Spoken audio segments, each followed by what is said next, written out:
सदाशिवसमारम्भां शङ्कराचार्यमध्यमाम् अस्मदाचार्यपर्यन्तां वन्दे गुरुपरम्परां। श्रुतिस्मृतिपुराणानाम् आलयं करुणालयं नमामि भगवत्पाद शङ्करं लोकशङ्करं। श्रीगुरुभ्यो नमः। मूकपञ्चशती मन्दस्मितशतकम्। बध्नीमो वयमञ्जलिं प्रतिदिनं बन्धच्छिदे देहिनां कन्दर्पागमतन्त्रमूलगुरवे कल्याणकेली भुवे कामाक्ष्या गणसारपुञ्जरजसे कामद्रुकश्चक्षुषां मन्दारस्तबकप्रभामदमुषे मन्दस्मितज्योतिषे सद्रीचेणवमल्लिकासुमनसां नासाग्रमुक्तामणेः आचार्याय मृणालकाण्डमहसां नैसर्गिकाय द्विषे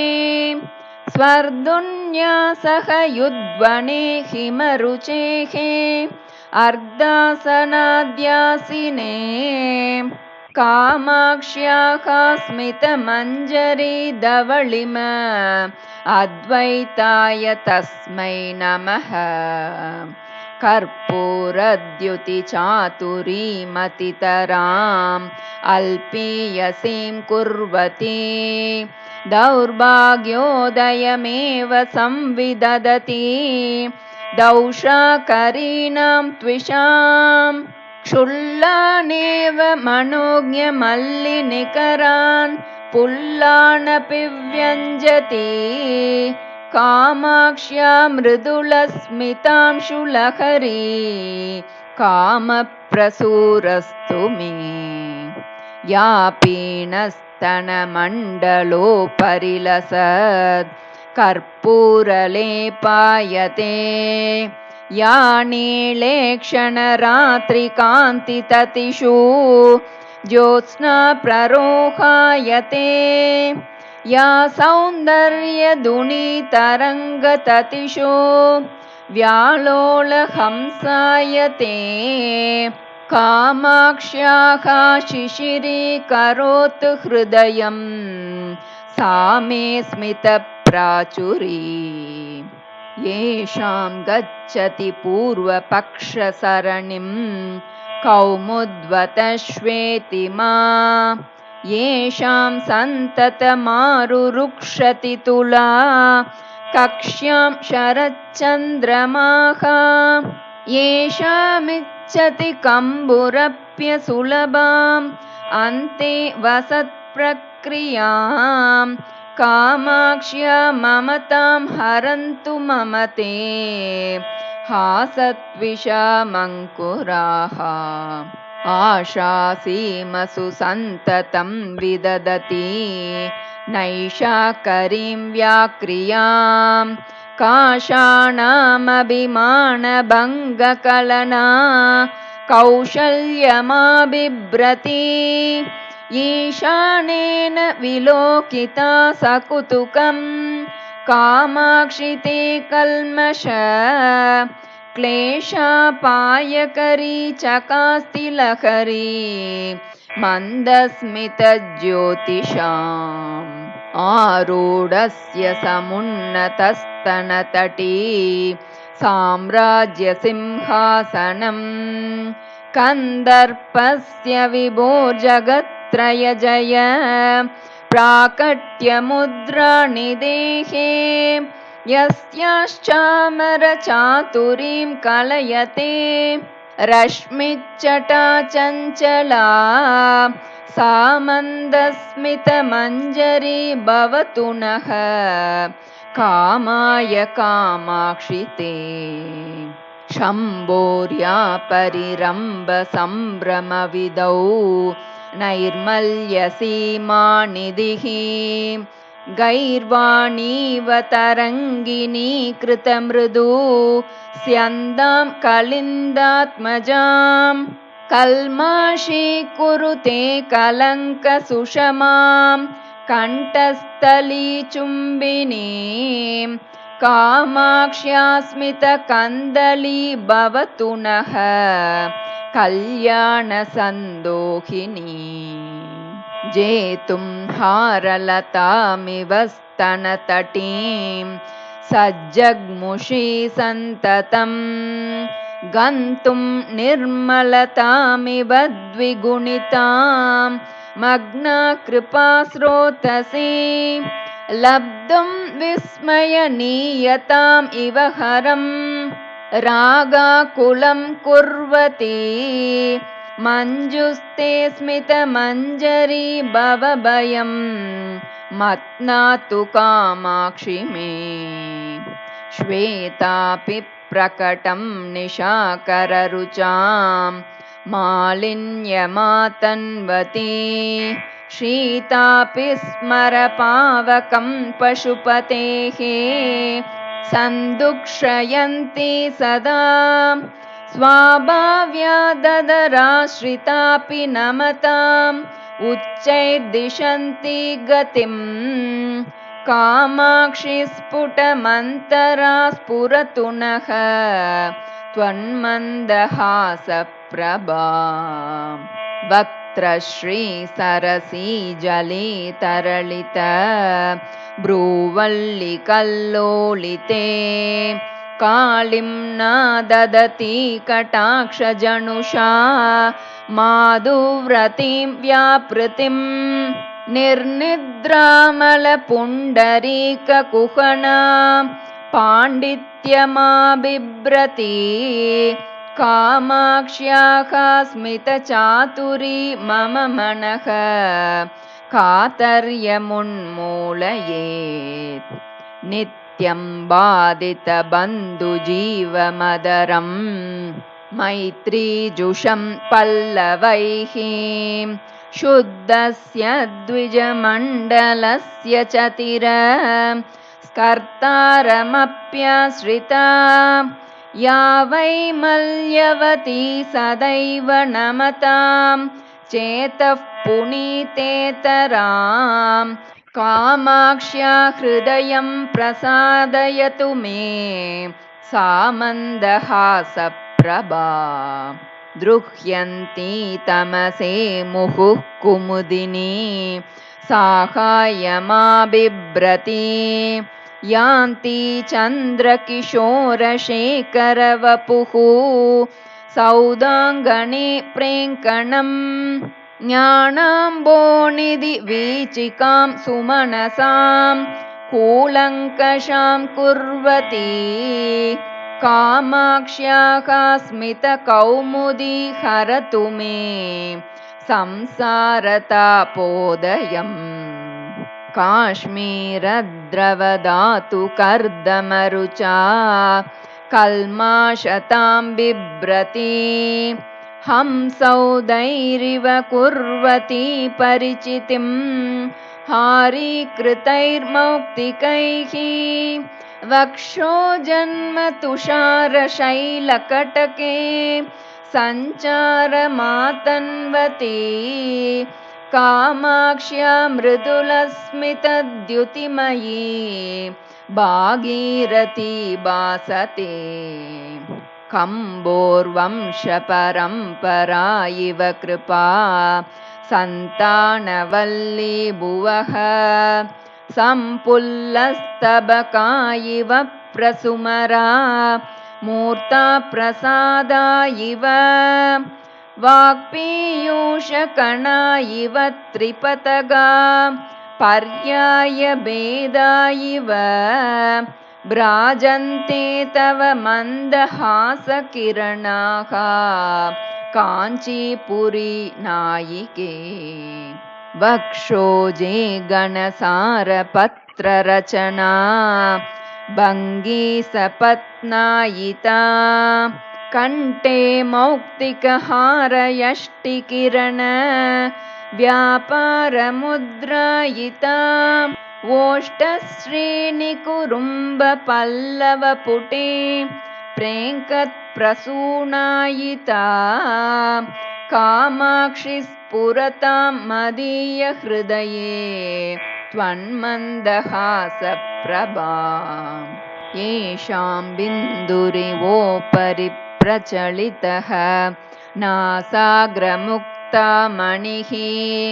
येषां दीनयिवादिकण्ठमयते हारः करालम्बनम् येषां बन्धुरिवोष्टयोररुणिमा दत्ते स्वयं रञ्जनम् कामाक्ष्याः प्रभवन्तु ते मम शिव उल्लासाय हासाङ्कुराः या जाड्याम्बुनिधिं क्षिणोति भजतां वैरायते कैरवैः नित्यं यां नियमेन याचयत ते कर्तुं त्रिनेत्रोत्सवम् बिम्बं चान्द्रमसञ्च वञ्चयति या गर्वेण सा तादृशी कामाक्षि स्मितमञ्जरी तव कथं ज्योत्स्नेत्यसौ कीर्त्यते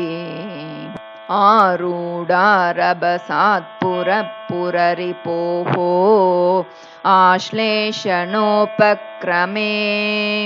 या ते मातरुपैति दिव्यतटिनी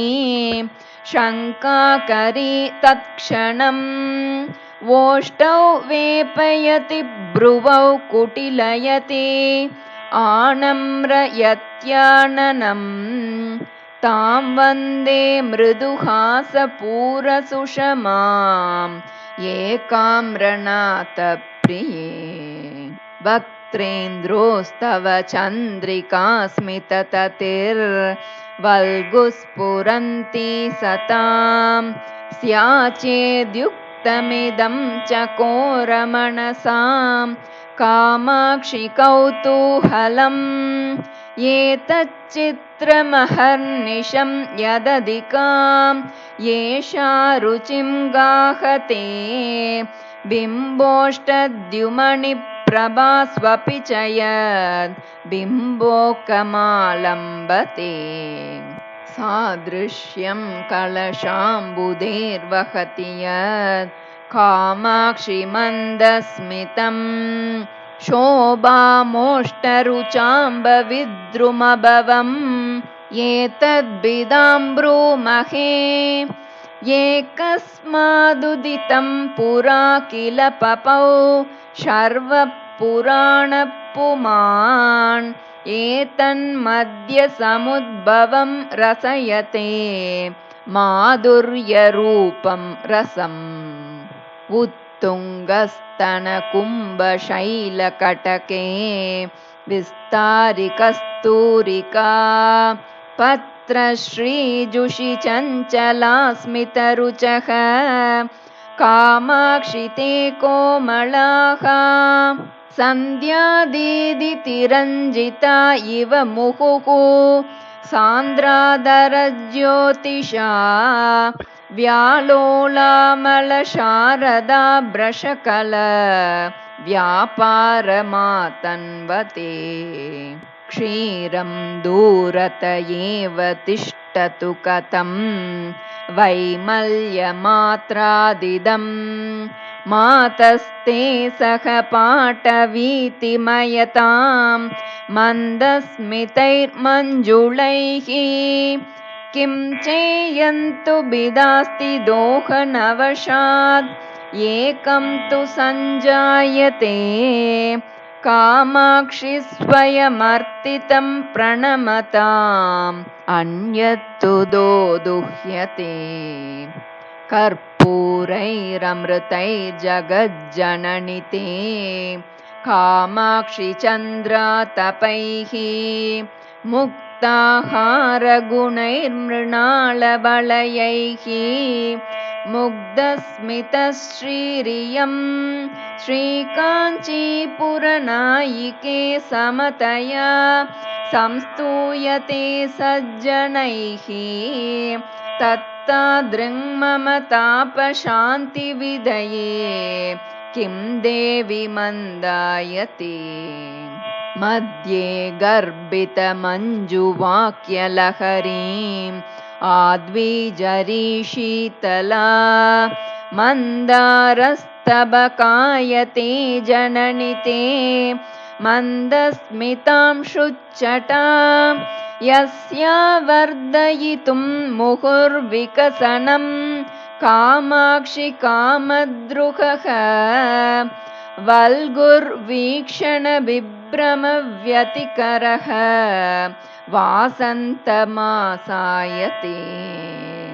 बिम्बोष्टद्युतिपुञ्जरञ्जितरुचिः त्वन्मन्दहासच्चटा कल्याणं गिरिसार्वभौमतनये कल्लोलयत्वाशु मे पुल्लन्मल्लिपिनद्दहल्लकमये मालेवया पेशला श्रीकाञ्चीश्वरि मारमर्दितुः उरो मध्ये मुहुर्लम्बते बिभ्राणा शरदभ्रविभ्रमदशां विद्योतमानाप्यसो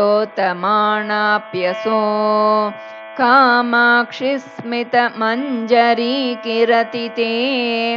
कारुण्यधारारसम्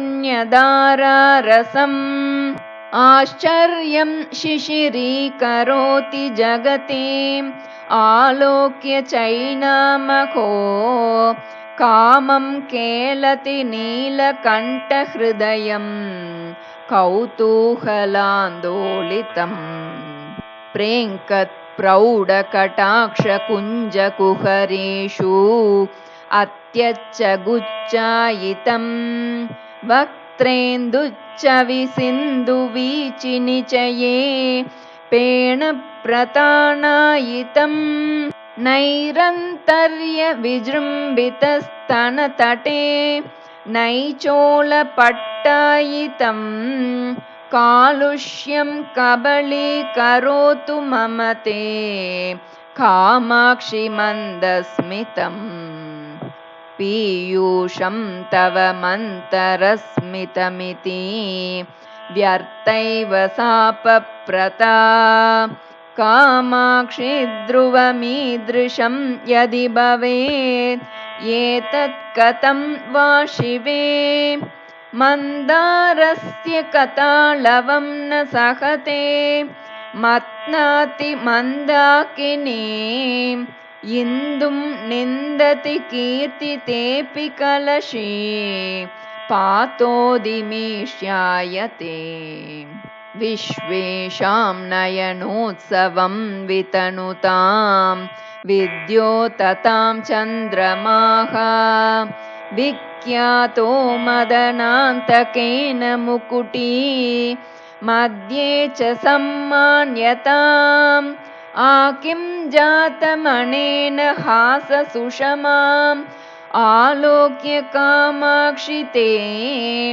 कालङ्कीमवलम्बते खलु दशां कल्माषहीनोऽप्यसौ चेतशीतलयन्तु न पशुपतेः आनन्दजीवा तवः नम्राणां नयनाद्वसीमसु शरच्चन्द्रातपोपक्रमाः संसाराख्य सरोरुहाकर कलिकारे तुषारोत्कराः कामाक्षि स्मर कीर्तिबीजनिकराः त्वन्मन्दहासाङ्कुराः कर्मौगाख्यतमः कचाकचिकरान् कामाक्षि सञ्चिन्तये त्वन्मन्दस्मितरोचिषां त्रिभुवन क्षेमङ्करानङ्कुरान् ये वक्त्रं शिशिरश्रियो विकसितं चन्द्रातपाम्बोरुहत् वेषो दोषणचातुरीमिव तिरस्कर्तुं परिष्कुर्वते कुर्युर्नः कुलशैलराजतनये कूलङ्कषं मङ्गलं कुन्दस्पर्दनचुञ्चवस्तव शिवे मन्दस्मितप्रक्रमाः ये कामाक्षि समस्तसाक्षिनयनं सन्तोषयन्तीश्वरम् कर्पूरप्रकरा इव प्रसृमराः पुंसामसाधारणाः कम्रेण स्नपयस्व कर्मकुहना चोरेण मारागम व्याख्याशिक्षणदीक्षितेन विदुषाम् अक्षीणलक्ष्मीपुषा कामाक्षिस्मितकन्दलेन कलुष स्फोटक्रिया चुञ्चुना कारुण्यामृतवीचिका विहरण प्राचुर्यदुर्येण माम् त्वन्मन्दस्मितकन्दलस्य नियतं कामाक्षि शङ्कामहे बिम्बः कश्चन नूतनप्रचलितः नैषाकरः शीकरः किञ्च क्षीरपयोनिधिप्रतिनिधिः स्वर्वाहिनी वीचिका बिम्बो कोऽपि विडम्ब एव कुहना मल्लीमतल्ली रुचः दुष्कर्मार्कनिसर्गकर्कशमः सम्पर्कतप्तं मिलत् पङ्कं शङ्करवल्लभी मम मनः काञ्चीपुरालङ्क्रिये अम्ब त्वन्मृदुलस्मितामृतरसे मङ्क्त्वा विधूयव्यताम् आनन्दोदयसौधशृङ्गपदवीम् आरोढुमाकाङ्क्षति नम्राणां नगराजशेखरसुते नाकालयाणां पुरः कामाक्षि त्वरया विपत्प्रशमने कारुण्यधाराः किरन् आगच्छन्तमनुग्रहं प्रकटयन् आनन्दबीजानि ते नासीरे मृदुहास एव तनुते नाते सुधाशीतलः कामाक्षि प्रतमानविभ्रमनिधिः कन्दर्पदर्पप्रसूः मुग्धस्ते मृदुहास एव गिरिजे मुष्णातु मे किल्बिषम् यं द्रष्टुं विहिते करग्रहवुमे शम्भुस्त्रपामीलितं स्वैरं कारयति स्म ताण्डवविनोद आनन्दिना तण्डुना क्षुण्णं केनचिदेव धीरमनसा कुत्रापि नानाजनैः कर्मग्रन्थिनियन्त्रितैरसुगमं कामाक्षि सामान्यतः मुग्धैर्द्रष्टुमशक्यमेव मनसा मूढस्य मे मौक्तिकं मार्गं दर्शयतु प्रदीप इव ते मन्दस्मितश्रीरियम् ज्योत्स्नाकान्तिभिरेव निर्मलतरं नैषाकरं मण्डलं हंसैरेव शरद्विलाससमये व्याकोचमम्बोरुहं स्वच्छैरेव विकस्वरैरुडुगणैः कामाक्षि बिम्बं दिवः पुण्यैरेव मृदुस्मितैस्तव मुखं पुष्णाति शोभाबरम् मानग्रन्थिविदुन्तुदेन रभसात् आस्वाद्यमानेन वा प्रेमाडम्बरपूर्णिमाहिमकरे कामाक्षि ते तत्क्षणम् आलोक्य स्मितचन्द्रिकां पुनरिमाम् उन्मीलनं जग्मुषे चेतः शीलयते चकोरचरितं चन्द्रार्धचूडामणेः कामाक्षि स्मितमञ्जरीं तव भजे यस्यास्त्विषामङ्कुरान् आपीनस्तनपानलालसतया निःशङ्कमङ्केशयः ऊर्ध्वं वीक्ष्य विकर्षति प्रसृमरान् उद्दामया शुण्डया सोनुस्ते बिसशङ्कयाशु कुहना दन्तावलग्रामणीः गाढाश्लेषविमर्दसम्भ्रमवशाद् उद्दाममुक्ता गुण प्रालम्बे कुचकुम्भयोर्विगलिते दक्षद्विषो वक्षसि यासक्येन पिनह्यति प्रचुरया भासा तदीयां दशां सा मे केलतु कामकोटिहृदये सान्द्रस्मितांशुच्चटाम् मन्दारे तव मन्तरस्मितरुचां मात्सर्यमालोक्यते कामाक्षि स्मर शासने च नियतः रागोदयो लक्ष्यते चान्द्रेषु द्युतिमञ्जरीषु च महान् द्वेषाङ्कुरो दृश्यते शुद्धानां कथमीदृशी गिरिसुते अशुद्धा दशा कथ्यताम् पीयूषं खलु पीयते सुरजनैः दुग्धाम्बुधिर्मथ्यते माहेशैश्च जटाकलापणिगडैः मन्दाकिनी नह्यते शीतांशुपरिभूयते च तमसा तस्मादणे तादृशी कामाक्षि स्मितमञ्जरी तव वचः वैदग्ध्यमुल्लङ्घते आशङ्के तव मन्दहासलहरीम् अन्यादृशीं चन्द्रिकाम् एकाम्रेशकुटुम्बिनी प्रतिपदं यस्या प्रभासङ्गमे वक्षोजाम्बुरुहेण ते रचयतः काञ्चिद्दशां कौड्मलीम् आस्याम्बोरुहमम्ब किञ्च शनकैः आलम्बते पुल्लताम्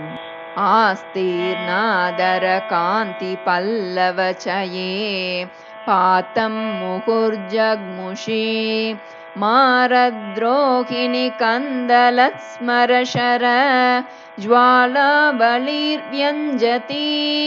निन्दन्ति गणसारहारवलय ज्योत्स्ना मृणालानि ते कामाक्षि स्मितचातुरी विरहिणी रीतिं जगाहेतराम् सूर्यालोकविदौ विकासमधिकं यान्ति हरन्ति तमस् सन्दोहं नमतां निजस्मरणतः दोषाकरद्वेषिणी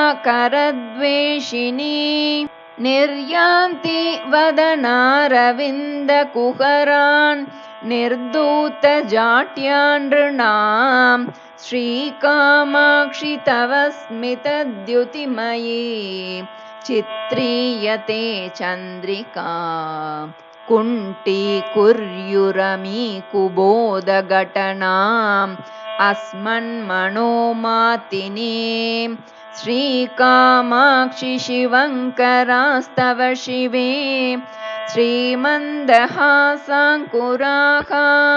ये तन्वन्ति निरन्तरं तरुणिम स्तम्भेरमग्रामणी कुम्भद्वन्द्वविडम्बिनी स्तनतटे मुक्ताकुताडम्बरम् प्रेङ्कन्तः शरदम्बुदायिव शनैः प्रेमानिलैः प्रेरिताः मज्जन्तो मदनारिकण्ठसुषमा सिन्धौ मुहुर्मन्तरम् श्रीकामाक्षि तव स्मितांशुनिकराः श्यामायमानश्रियः नीलाम्बोदरणैः पुनीं ततयितः निर्निद्रयन्त्यञ्जसा व्यापारं चतुराननैकविहृतौ व्याकुर्वती कुर्वती रुद्राक्षग्रहणं महेशि सततं वागूर्मिकल्लोलिता उत्पुल्लं धवलारविन्दमदरी कृत्य स्फुरन्ती सदा श्रीकामाक्षि सरस्वती विजयते त्वन्मन्दहासप्रभा कर्पूरद्युतितस्करेण महसा कल्माशयत्याननम् श्रीकाञ्चीपुरनायिके पतिरिव श्रीमन्दहासोऽपि ते आलिङ्गत्यतिपीवरां स्तनतटीं बिम्बादरं चुम्बति प्रौढं रागभरं व्यनक्ति मनसः धैर्यं दुनीतेतरां वैषद्येन च विश्वतापहरण क्रीडापटीयस्तया पाण्डित्येन पचेलिमेन जगतां नेत्रोत्सवोत्पादने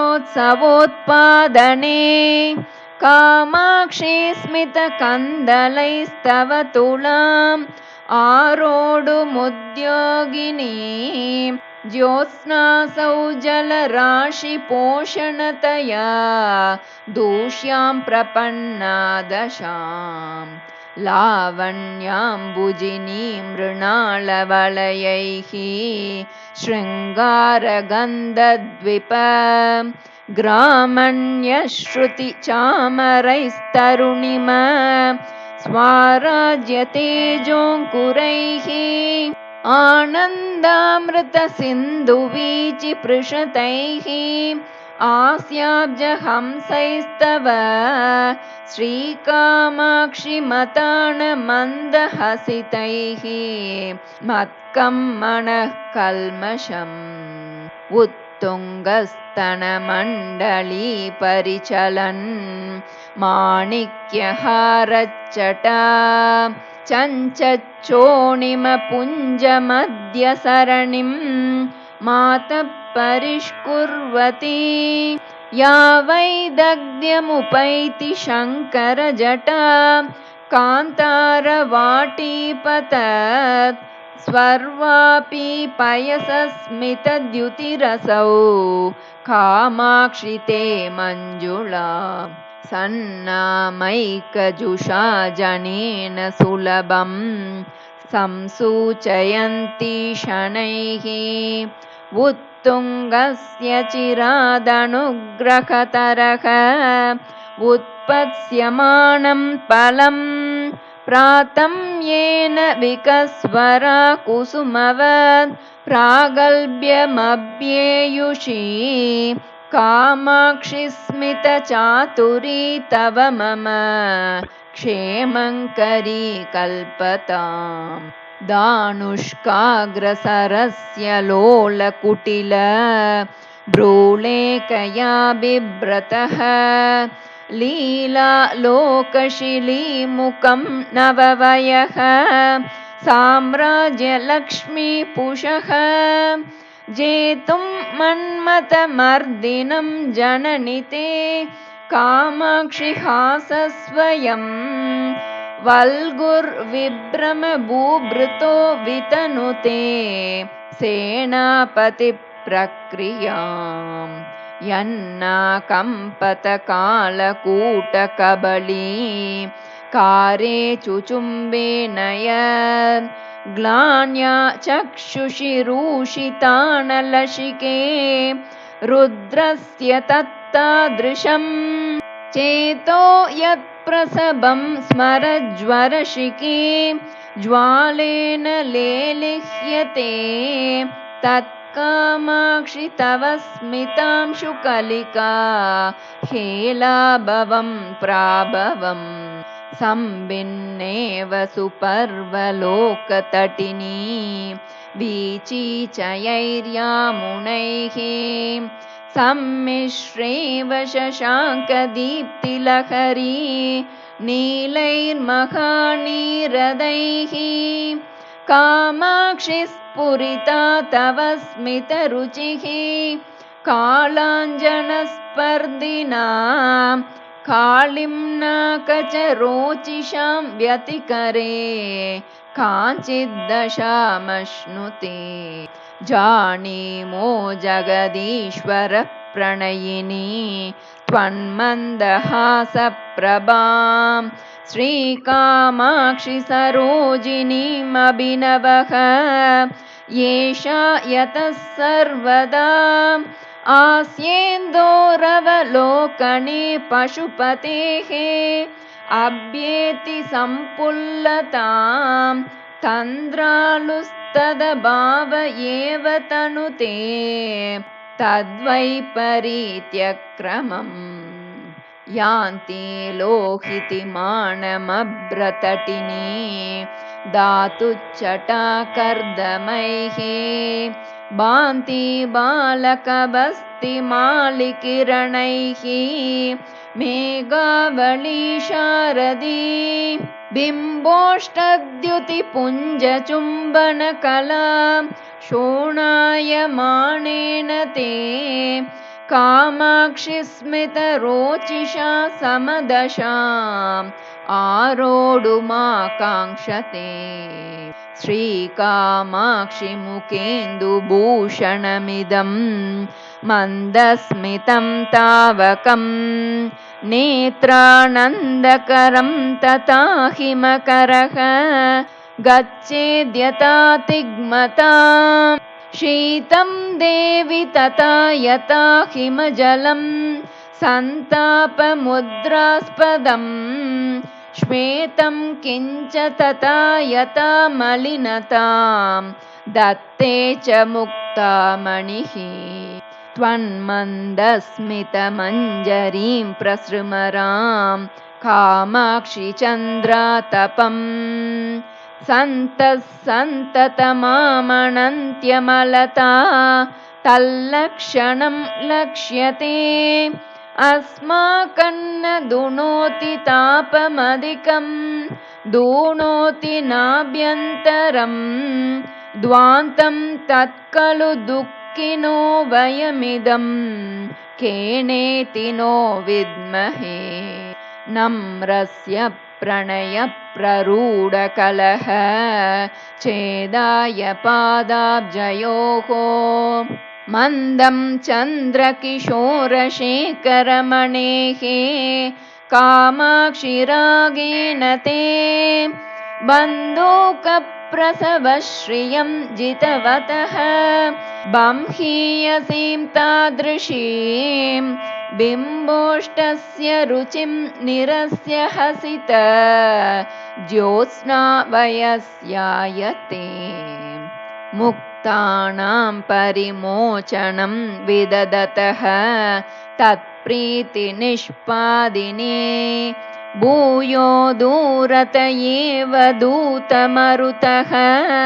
तत्पालनं तन्वती उद्भूतस्य जलान्तरादविरतं तद्दूरतां जग्मुषी कामाक्षि स्मितमञ्जरी तव कथं कम्बोस्तुलामश्नुते श्रीकामाक्षि तव स्मितद्युतिजरीं वैदग्ध्यलीलायितं पश्यन्तोऽपि निरन्तरं सुविमलं मान्या जगन्मण्डले लोकं हासयितुं किमर्थमनिशं प्राकाश्यमातन्वते मन्दाक्षं विरहय्य मङ्गलतरं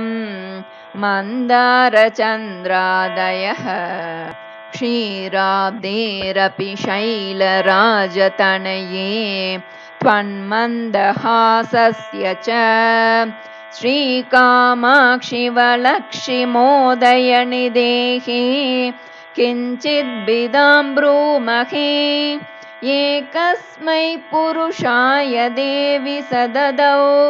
लक्ष्मीं कदाचित् पुरा सर्वेभ्योऽपि ददाद्यसौ तु सततं लक्ष्मीं च वागीश्वरीं श्रीकाञ्चीपुररत्नदीपकलिके तान्येव मेनात्मजे चाकोराणि कुलानि देवि सुतरां धन्यानि मन्यामहे कम्पातीरकुटुम्बचङ्क्रमकला चुञ्चूणि चञ्चूपुटैः नित्यं यानि तव स्मितेन्दुमहसाम् आस्वादमातन्वते शैत्यप्रक्रममाश्रितोऽपि नमतां जाड्यप्रतां दूणयन् नैर्मल्यं परमं गतोऽपि गिरिशं रागाकुलं चारयन् लीलालापपुरःसरोऽपि सततं वाचम्यमान् प्रीणयन् कामाक्षि स्मितरोचिषां तव समुल्लासः कथं वर्ण्यते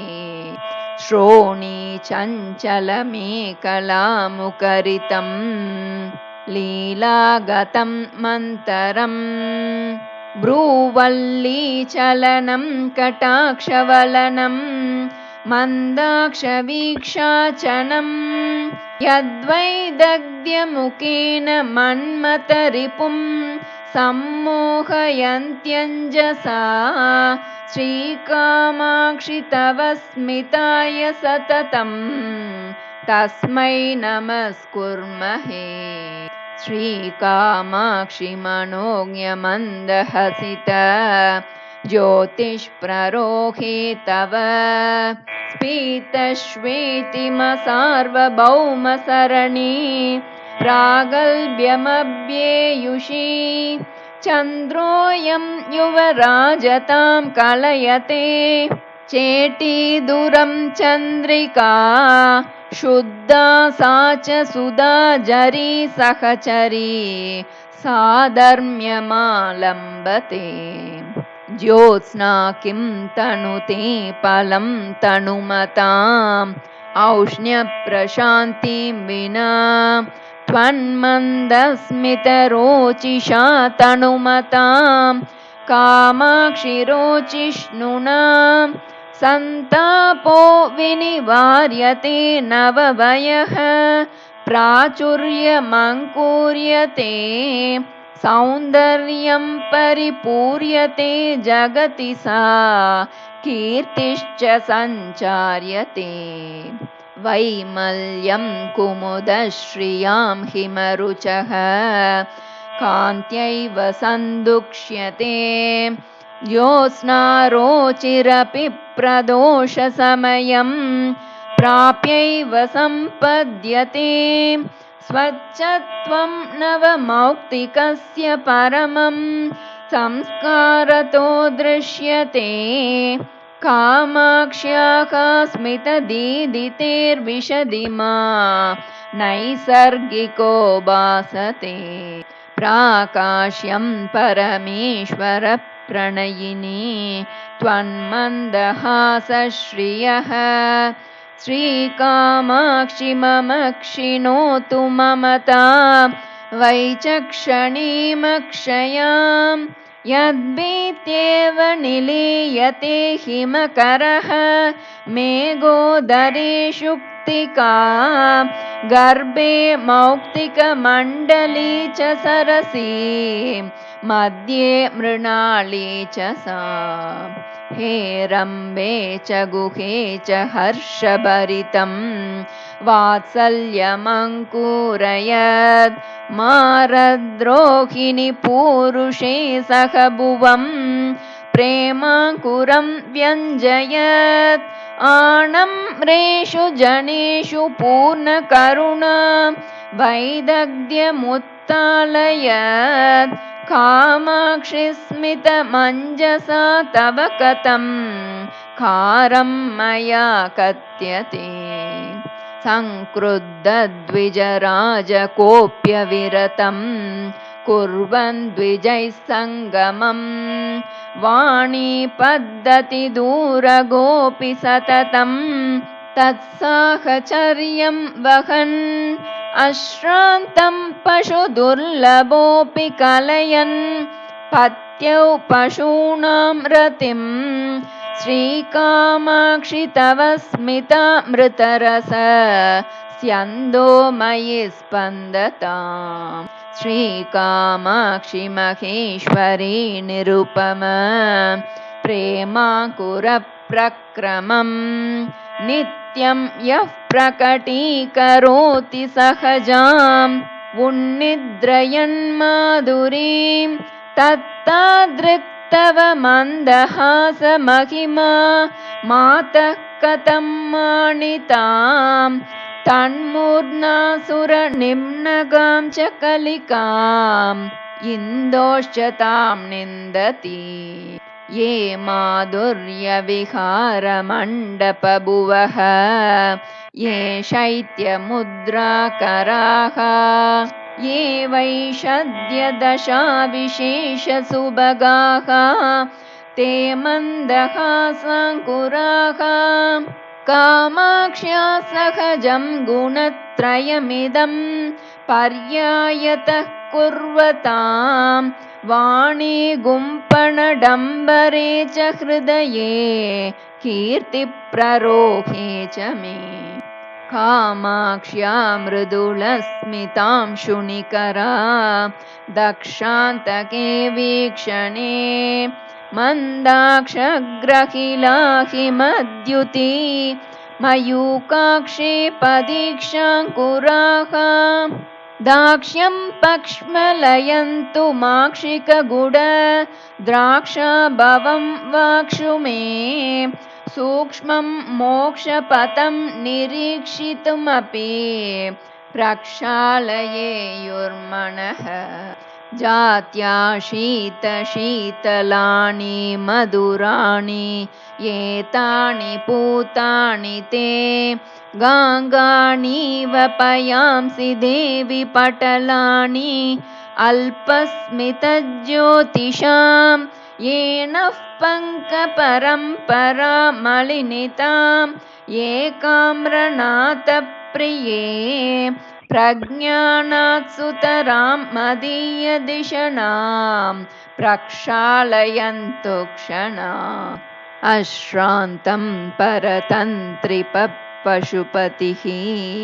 त्वन्मन्दहासाङ्कुरैः श्रीकामाक्षि तदीयवर्णसमतां सङ्गेन शङ्कामहे इन्दुं नाकदुनी च शेखरयते मालाञ्च दत्तेन वैः वैकुण्ठैरवकुण्ठनं च कुरुते धूलीचयैर्भास्मनैः श्रीकाञ्चीपुरदेवते मृदुवचः सौरभ्यमुद्रास्पदं प्रौढप्रेमलतानवीनकुसुमं मन्दस्मितं तावकं मन्दं कन्दलतिप्रियस्य वदना लोके समाभाषणे श्लक्ष्णे कुङ्मलतिप्ररूढपुलके चाश्लेषणे पुल्लति किं त्रैस्रोतसमम्बिके परिणतं स्रोतश्चतुर्थं नव पीयूषस्य समस्ततापहरणं किं वा द्वितीयं वपुः किं स्वित्विन्निकटं गतं मधुरिम अभ्यासाय गव्यं पयः श्रीकाञ्चीपुरनायकप्रियतमे मन्दस्मितं तावकम् भूषा वक्त्रसरोरुहस्य सहजा वाचां सखी शाश्वती नीवी विभ्रमसन्तते पशुपतेः सौदीदृशां पारणां जीवातुर्मदनश्रियः शशिरुचेः उच्चाटनी देवता श्रीकामाक्षि गिरामभूमिमयते हासप्रभा मञ्जरी सूतिष्वेतिमकन्दलस्य वसतिः शृङ्गारसारश्रियः पूर्तिः सूक्तिजरीरसस्य लहरी कारुण्यपातो निदेहे वाटी काचन कौसुमी मधुरिम स्वाराज्यलक्ष्म्यास्तव श्रीकामाक्षि ममास्तु मङ्गलकरी हासप्रभा चातुरी जन्तूनां जनिदुःखमृत्युलहरी सन्तापनं कृन्ततः प्रौढानुग्रहपूर्णशीतलरुचः नित्योदयं बिभ्रतः श्रीकामाक्षि विसृत्वरा इव करां हासाङ्कुरास्ते हठात् आलोकेन निहन्युरन्दतमसः तोमस्य मे सन्ततिम् उत्तुङ्गस्तनमण्डलस्य विलसत् लावण्यलीलानटी रङ्गस्य स्फुटमूर्ध्वसीमणिमुहुः प्राकाश्यमभ्येयुषी श्रीकामाक्षि तव स्मितद्युतिततिः बिम्बोष्टकान्त्यङ्कुरैः चित्रां विद्रुममुद्रितां वितनुते मौक्तिं वितानश्रियं स्वाभाव्यात् तव वक्त्रमेव ललितं सन्तोषसम्पादनं शम्भो किं पुनरञ्चितस्मितरुचः पाण्डित्यपात्रीकृतम् अम्बोजं स्वत एव सर्वजगतां चक्षुप्रियं भावुकं कामाक्षि स्फुरिते शरद्विकसिते कीदृग्विदं राजते पुंभिर्निर्मलमानसैर्विदधते मैत्रीं दृढं निर्मलां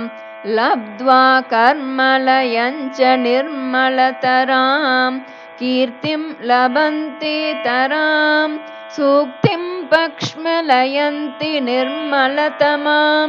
यत्तावकाः सेवकाः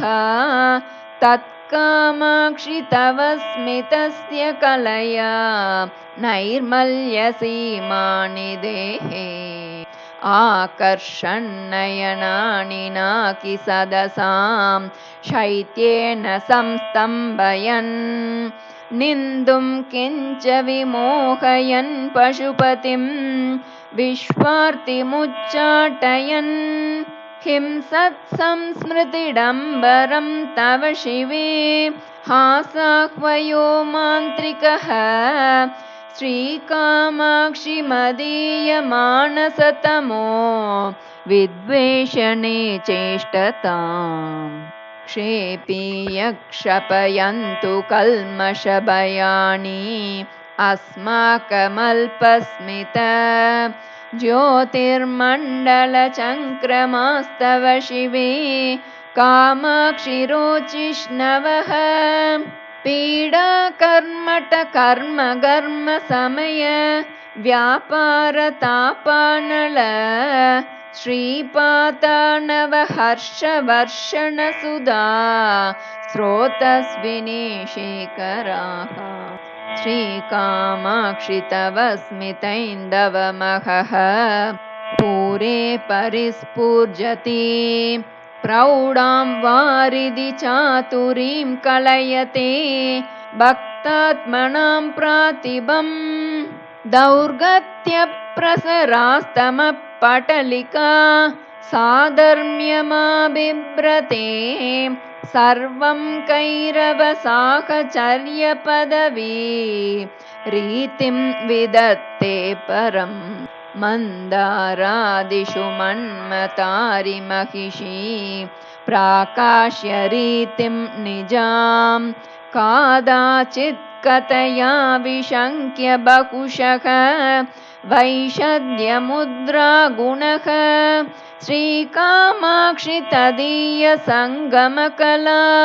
मन्दीभवत्कौतुकः सातत्येन तव स्मिते वितनुते स्वैरासनावासना इन्दाणे भववीतिहोत्रनिवहे कर्मौघचण्डानिल प्रौढिं न बहुलीकृते निपतितं सन्तापचिन्ताकुलं मातर्मां परिषिञ्च किञ्चिदमलैः पीयूषवर्षैरिव श्रीकामाक्षि तव स्मितद्युतिकणैः शैशिर्यलीलाकरैः भाषाया रसनाग्रकेलनजुषः शृङ्गारमुद्रासखी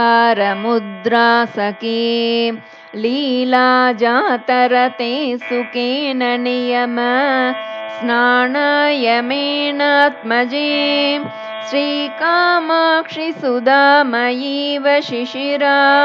स्रोतस्विनी तावकी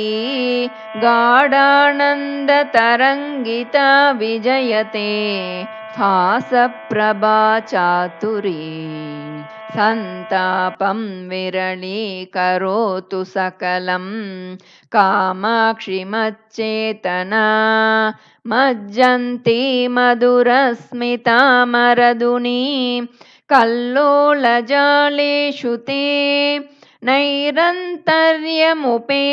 मन्मथमरुळ् लोलेषु येषु स्फुटं प्रेमेन्दुः प्रतिबिम्बितो वितनुते कौतूहलं दुर्जटेः चेतक्षीरपयोधिमन्तरचल द्राकाक्यमन्ताचल क्षोभव्यापृतिसम्भवां जननिते मन्दस्मितश्रीसुधां स्वादं स्वादमुदितकौतुकरसा नेत्रत्रयी शाङ्करी श्रीकामाक्षि निरन्तरं परिणमत् आनन्दवीचिमयी आलोके तव पञ्चसायकरिपो रुद्धामकौतूहल प्रेङ्कन्मारुतघट्टणप्रचलितात् आनन्ददुग्धाम्बुदेः काचिद्वीचिरुदञ्चति प्रतिनवा संवित्प्ररोहात्मिका तां कामाक्षि कवीश्वरा स्मितमिति व्याकुर्वते सर्वदा सूक्तिशीलयते किमद्रितनये मन्दस्मिता ते मुहुः माधुर्यागमसम्प्रदायमथवा सूक्तेर्नु मन्दस्मितम् इत्थं कामपि गाहते मम मनः सन्देहमार्गभ्रमिं श्रीकामाक्षि न पारमार्त्यसरणे स्फूर्तौ निदत्ते पदम् क्रीडालोलकृपा सरोरुहमुखी सौदाङ्गणेभ्यः कवे श्रेणीवाक्परिपाटिकामृतजरी सूतिगृहेभ्यः शिवे निर्वाणाङ्कुरसार्वभौमपदवी सिंहासनेभ्यस्तव श्रीकामाक्षि मनोज्ञमन्दहसित ज्योतिष्कणेभ्यो नमः क्रीडालोलकृपा सरोरुहमुखी सौदाङ्गणेभ्यः कवे श्रेणीवाक्परिपाटिकामृतजरी सूतिगृहेभ्यः शिवे निर्वाणाङ्कुरसार्वभौमपदवी सिंहासनेभ्यस्तव श्रीकामाक्षि मनोज्ञमन्दहसित ज्योतिष्कणेभ्यो नमः आर्यामेव विभावयन्मनसि यः पादारविन्दं पुरः पश्यन्नारभते स्तुतिं सनियतं लब्ध्वा कटाक्षच्छविं कामाक्ष्या मृदुलस्मितांशुलहरी ज्योत्स्ना वयस्यान्विताम् आरोहत्यपवर्गसौधवलभीम् आनन्दवीचीमयी आर्यामेव विभावयन्मनसि यः पादारविन्दं पुरः पश्यन्नारभते स्तुतिं सनियतं लब्ध्वा कटाक्षच्छविं कामाक्ष्या मृदुलस्मितांशुलहरी ज्योत्स्ना वयस्यान्विताम् आरोहत्यपवर्गसौधवलभीम् आनन्दवीचीमयी इति मन्दस्मितशतकं सम्पूर्णं श्रीगुरुभ्यो नमः।